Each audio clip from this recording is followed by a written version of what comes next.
Premium ಪೆಟ್ರೋಲ್ನಲ್ಲೂ ದರ ಏರಿಕೆ. ಪ್ರತಿ ಲೀಟರ್ಗೆ 2 ರೂಪಾಯಿ ಹೆಚ್ಚಳವಾಗಿದ್ದು 113.14 ರೂಪಾಯಿಗೆ ತಲುಪಿದ ದರ. ಕೈಗಾರಿಕೆಗೆ ಬಳಸೋ ಬಲ್ಕ್ ಡೀಸೆಲ್ 22 ರೂಪಾಯಿ ಹೆಚ್ಚಾಗಿದ್ದು ಲೀಟರ್ಗೆ 109.59ಕ್ಕೆ ಏರಿಕೆ. ಬೆಳಗಾವಿಯಲ್ಲಿ ಮೆಸ್ಗಳು ಖಾನಾವಳಿಗಳಲ್ಲೂ ಇಲ್ಲ ಸಿಲಿಂಡರ್. ದಿನಕ್ಕೆ 25 ಕೆಜಿ ಕಟ್ಟಿಗೆ ಬಳಸಿ ತಯಾರು ಮಾಡಲಾಗ್ತಾ ಇದೆ ಅಡುಗೆ. ಒಲೆ ಮೇಲೆ ರೊಟ್ಟಿ ಮಾಡೋದಕ್ಕೆ ಕಷ್ಟವಾಗ್ತಾ ಇದೆ ಅಂತ ರೊಟ್ಟಿಗೆ ಬ್ರೇಕ್.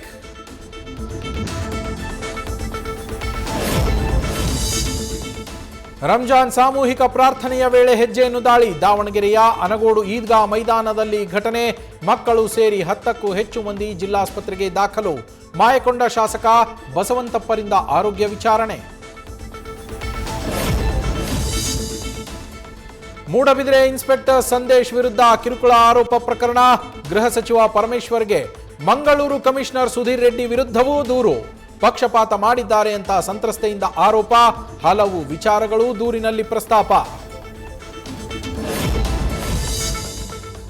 ಲಾರಿ ಹರಿದು ತಾಯಿ ಜೊತೆ ದೇವಸ್ಥಾನಕ್ಕೆ ತೆರಳುತ್ತಾ ಇದ್ದ ಪುಟ್ಟ ಬಾಲಕಿಯ ಸಾವು. ಮಾದನಾಯಕನಹಳ್ಳಿ ಠಾಣಾ ವ್ಯಾಪ್ತಿಯ ಹನುಮಂತೇಗೌಡನ ಪಾಳ್ಯದಲ್ಲಿ ದುರ್ಘಟನೆ. 4 ವರ್ಷದ ನಿಶಿಕಾ ಕೊನೆಯುಸಿರು. ಮಾದನಾಯಕನಹಳ್ಳಿ ಪೊಲೀಸರ ಭೇಟಿ ಪರಿಶೀಲನೆ. ನ್ಯೂಸ್ ಫಸ್ಟ್ ನಿರ್ಭೀತಿಯಿಂದ ನಿಮ್ಮ ಪರವಾಗಿ.